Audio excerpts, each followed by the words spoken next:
మన టాలీవుడ్ ఇండస్ట్రీలో చాలా గ్రేట్ డైరెక్టర్స్ అయితే ఉన్నారు.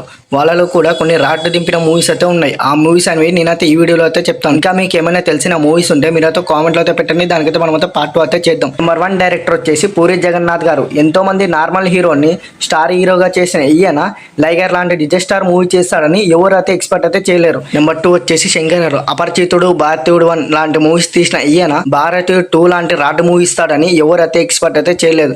నెంబర్ 3 వచ్చేసి త్రివిక్రమ్ గారు. కలేజ, అతడు, అల వైకుంఠపురంలో లాంటి బ్లాక్ బస్టర్స్ ఇచ్చిన ఈయన అజ్ఞాతవాసి, గుంటూరు కారం లాంటి మూవీస్ ఇస్తాడని ఎవరైతే ఎక్స్పెక్ట్ అయితే చేయలేదు. నెంబర్ 4 కొరటాల శివ గారు. మిర్చి, భరత్-అనే, జనతా గ్యారేజీ లాంటి బ్లాక్ బస్టర్స్ ఇచ్చిన ఈయన అదఘట్టం లాంటి మూవీ ఇస్తాడని ఆచార్య లాంటి రాడ్ మూవీ ఇస్తారని ఎవరైతే ఎక్స్పెక్ట్ అయితే చేయలేదు. నెంబర్ 5 అనిల్ రావుపూడి. పటాస్, F2 లాంటి బ్లాక్ బస్టర్స్ ఇచ్చిన ఈయన F3 లాంటి క్రింజ్ మూవీ, అలాంటి రాడ్ మూవీ ఇస్తారని ఎవరైతే ఎక్స్పెక్ట్ అయితే చేయలేదు. ఇక్కడ వరకు వీడియో నచ్చినట్లయితే ప్లీజ్ సబ్స్క్రైబ్ అయితే చేసుకోండి. వీడియో నచ్చితే లైక్ అయితే చేసుకోండి. వీడియోని షేర్ అయితే చేయండి.